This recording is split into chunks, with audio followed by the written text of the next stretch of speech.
Over the last 15 years, I've purchased 17 properties.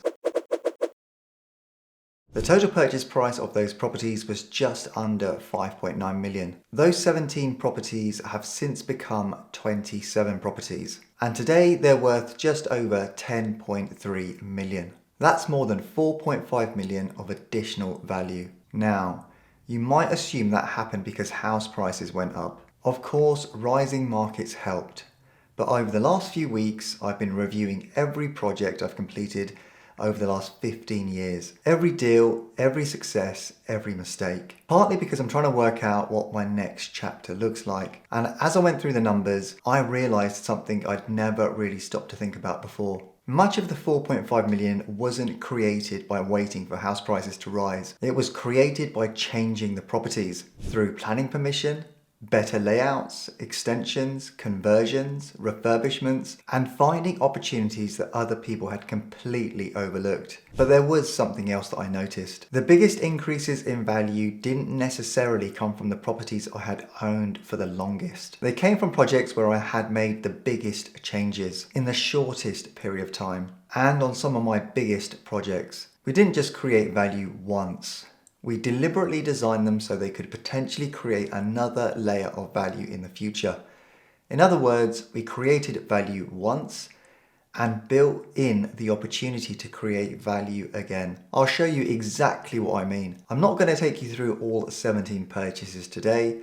Instead, I'm going to show you two projects that best explain the strategy. Two completely different properties, two completely different opportunities, and two projects that taught me some of the most important lessons of my investing career. Looking back, I don't think I've been successful simply because I've ended up with 27 properties. I think the reason I was able to build the portfolio was every time I walked into a building, I asked myself one simple question: how can I create value here?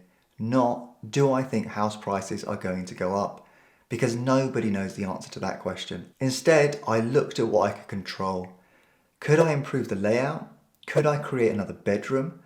Could I extend the building? Could planning permission unlock more value? Could I change how the property was being used? Could I turn one property into several? Because when you start asking those questions, you stop looking only at what a property is and start thinking about what it could become. Let me show you what I mean. Julian's Road.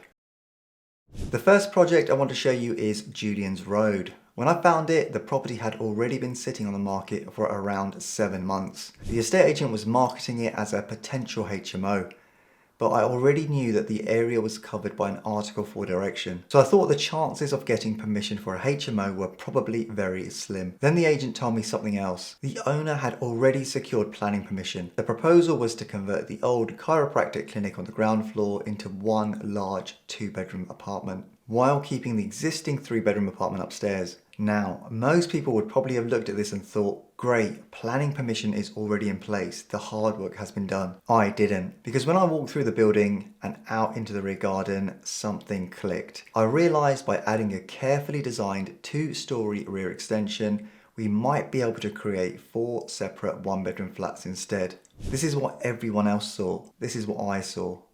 Same building, same site, completely different vision. And that one idea completely changed the economics of the project. We bought the property for around £600,000. We obtained planning permission. We built the extension. We converted the building into 4 separate apartments. And by the time the project was complete, the building was worth around £1.12 million.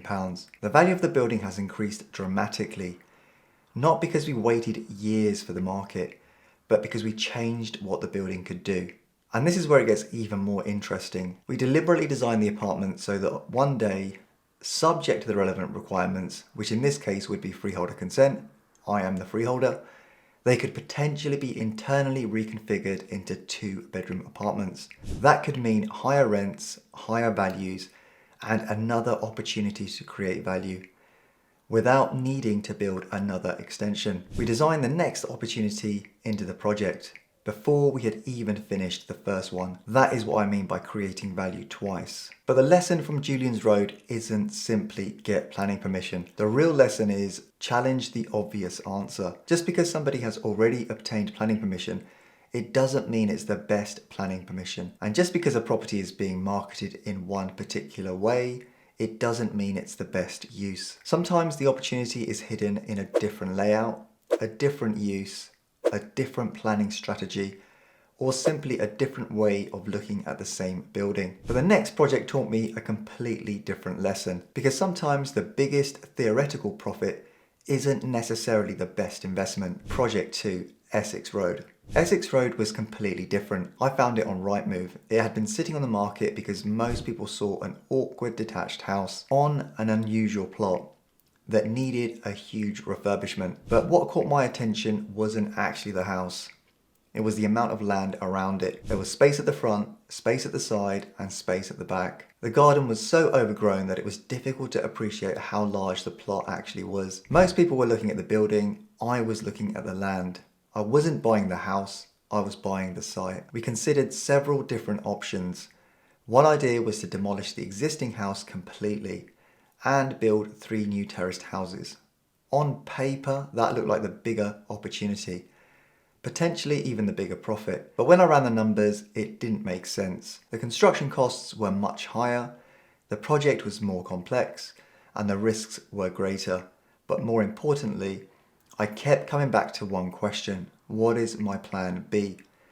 Because I never assume everything will go perfectly. If I demolished the existing house and built new ones, I would almost certainly have needed to sell them. That would have left me heavily dependent on the sales market at the exact point the project was completed. But by retaining the existing building and converting it into apartments, I created 2 possible exits. I could sell the apartments, or I could refinance them and hold them as long-term investments. That flexibility significantly reduced the risk. We bought Essex Road for around £700,000. We obtained planning permission. We extended and converted the building into 5 apartments. And once the project was completed, it was worth around £1.55 million. Again, the increase in value didn't simply come from waiting for house prices to rise. It came from changing what the property was capable of producing. And once again, we deliberately designed the apartments so that some could potentially be reconfigured into larger apartments in the future. Higher rents, potentially higher values, another possible layer of value without relying entirely on the market. The lesson from Essex Road wasn't simply buy a property with a large garden. It was the option with the biggest potential profit is not always the best investment. A good investment also needs a sensible plan B. What happens if construction costs rise? What happens if the market changes? What happens if the finished properties take longer to sell? Can you refinance? Can you hold? Can you rent? Do you have more than one exit? Sometimes flexibility is more valuable than chasing the biggest number on the spreadsheet, the strategy. So when people ask me, what is your property investment strategy? The answer is surprisingly simple. Buy well, create value, refinance, repeat. That's it. But notice what's not on the board: house price growth. Because appreciation is a bonus. It isn't a strategy. The strategy is creating value. Now that doesn't mean every property needs planning permission. Value can be created in many different ways. You might buy below market value, improve the condition, change the layout, create another bedroom, extend the property, split a title, extend a lease, improve the rental income, or find a better use for a building. But the principle is always the same. Don't rely entirely on the market to create your return. Ask what you can do to improve the property yourself, what I would do differently today. Looking back over the last 15 years, I made plenty of mistakes. Some projects took longer than expected, some cost more than expected, some planning applications didn't go the way I'd hoped. More on this in another up and coming video. And not every opportunity worked. But by reviewing the portfolio reminded me of something important. The properties that changed my position the most weren't necessarily the properties with the highest rental yields. They were the properties where I could create meaningful value and then recycle some of that capital into the next opportunity. That is what allowed the portfolio to grow. One opportunity helped fund the next, and the next, and the next.